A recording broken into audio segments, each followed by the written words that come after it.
বন্ধুরা এসে গেলাম পার্ট 3 তে লাস্ট ভিডিও। দেখতে পাচ্ছেন দম অলমোস্ট 20 মিনিটস হয়ে গেছে। অলমোস্ট এখন 50 মিনিট, আরও আধা ঘন্টা আমরা চান করতে টাইম লেগেছে। যাই হোক, এবার আমরা লিডটা খুলবো। দেখুন কেমনভাবে লিড খোলা হয়। দেখুন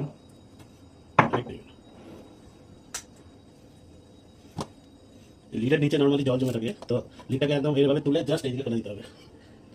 ঠিক আছে না? এবার দেখুন বিরিয়ানিটা কাটতে গেলে আমি একটা চামচ বের করি আমি এখান থেকে। গোল চামচটা করে দেখুন। ঠিক আছে, এই চামচটা হচ্ছে বেস্ট। দাঁড়াও, লাফালাফি করুন। আচ্ছা, এবার বিরিয়ানিটা আমি আস্তে আস্তে ডিমগুলোকে একটু তুলে নিই, তুলে একদম প্লেটে দিয়ে দিই।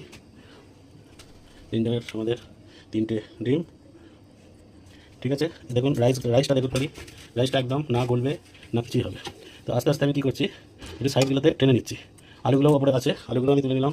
সবাই প্লেটে একটা করে আলু দিয়ে আমি খালি করছি আপাতত জায়গাটা। এখানে একটা আলু দিয়ে দিলাম, তিনজনের প্লেটে 3টে। একটু আমি সাইড করে নিচ্ছি। ঠিক আছে, পরে এইদিকে সাইডগুলো প্লেন রাইস আছে উপরের করে নেবো।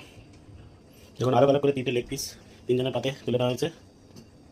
দেখুন বিরিয়ানির নিচেটা কিন্তু একটুও ধরেনি, ঠিক যতটা দমের দরকার ছিল ততটুকু দম দেওয়া হয়েছে। ভাতগুলোর সঙ্গে মশলাটা, প্রত্যেকটা ভাতের সাথে মশলা মেখে আছে। দেখুন থালাটাতে দেখলে বুঝতে পারবেন। তো এই হলো আজকের Hyderabad Kolkata dum biryani. It's a fusion, Hyderabad style. মশলা খানিকটা হায়দ্রাবাদ, একটু ঝাল ঝাল। আবার কলকাতার বিরিয়ানিতে মিঠা, তো এখানে কোনো মিঠা নেই, কিন্তু আলু আছে, যেহেতু আমরা আলু খাই। তো যাই হোক, আবার রাত্রেবেলারও আমাদের বিরিয়ানি বেঁচে গেল। আমরা চাল নিয়েছিলাম প্রায় 700 গ্রাম, আর মাংস আছে 800-900 গ্রাম মতো মাংস হবে। তো মোটামুটি মাংস 1 পিস করে সবাই হয়ে যাবে। ওকে, থ্যাংক ইউ, ধন্যবাদ। ভালো লাগলে লাইক করবেন, না ভালো লাগলে কমেন্ট দেবেন।